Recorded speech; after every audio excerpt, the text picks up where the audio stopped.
9 egyházkerület 10 csapata mérte össze tudását november 12-én szombaton, a 10. alkalommal megrendezésre került bibliaismereti vetélkedőn. Percekkel a verseny kezdet előtt szinte tapintható volt a versenydruk a több egyházmegyéből érkezett nyertes csapatok körül. Ezúttal a Nagykágyai Református templom adott otthont a bibliaismereti vetélkedőnek. Csűri István, a Királyhágó melléki református egyházkerület püspöke igehirdetéssel nyitotta meg a rendezvényt, kiemelte, hogy miként neveljük gyermekeinket, azt követően ők majd az övéiket, hogy szellemi értékeinket és az ünnep valódi mi voltát megtarthassuk. Ugye világunkban egyre jobban kiderül az, hogy a korosztályok között hatalmas nagy különbség van. Úgyhogy a mi fiataljaink egy olyan korosztályt képviselnek, akik egyfelől lemásolták a mi életünket, az előttük járó generációét, de másfelől pedig éppen mi vagyunk azok, akik megszólíthatjuk őket.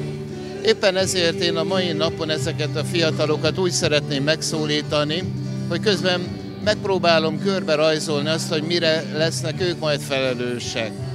Úgy, amiképpen mi elvégeztük az ő nevelésüket, látjuk a hibáinkat, látjuk az előnyöket is természetesen, úgy ebből a tapasztalatból el fogom mondani, hogy ők is nevelők lesznek, és nagyon oda kell figyelni, hogy hogyan lesz az az új nemzedék, amely kezük között felnő. Na éppen ezért egy új korosztály, egy új nemzedék, és következik még egy új korosztály, még egy nemzedék, amely ugyancsak ezt a láncreakciót fogja folytatni. Nagyon érdekes, hogy a mai napon Eszter könyvéből lesz egy gyönyörű ige szakasz, amely pontosan az ünnepről beszél. Én azt hiszem, hogy egy olyan világban, amelyben mi neveltük őket, az ünnepeket felcseréltük sok mindenre, szabadidőre, vakációra, üresen futó órákra és percekre, és azt kell megérezni éppen egy ilyen alkalommal, amikor az ifjúság együtt van, hogy ezt az ünnepet vissza kell hozni az életünkbe. És hogyha visszajön az ünnep az életbe, és ők már úgy nevelnek, és a mi tapasztalatunkat hozzá tudjuk tenni, sőt a keserűséget és a negatív élményt is, akkor el fogunk tudni eredményeket érni.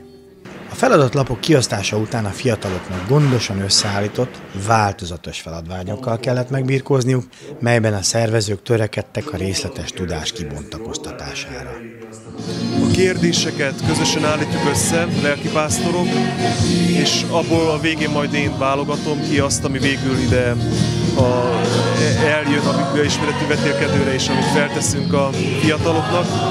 A technikai részét pedig a Csokmai Dávid, a Kéci gyülekezetnek a technikai munkatársa végzi. Ezek a fiatalok, akik ide jönnek, ezek rengeteget foglalkoznak ezekkel a dolgokkal. Nagyon sokat olvassák a Szentírást, konkrétan azokat a részeket, amelyek fel vannak hagyva, és nagyon jól felkészülnek, nagyon ügyesek.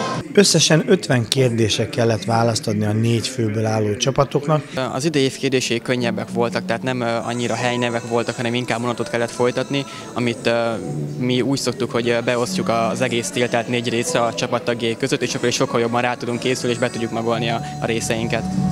Hogy látod, hogy teljesített a csapat? Az elmúlt 5 évben idén jutottunk ki legelőször egyházkerületi versenyre, szóval eddig évhez képest idén sokkal jobban teljesített a csapat. A te életedben milyen részt vállal a hit és a vallás?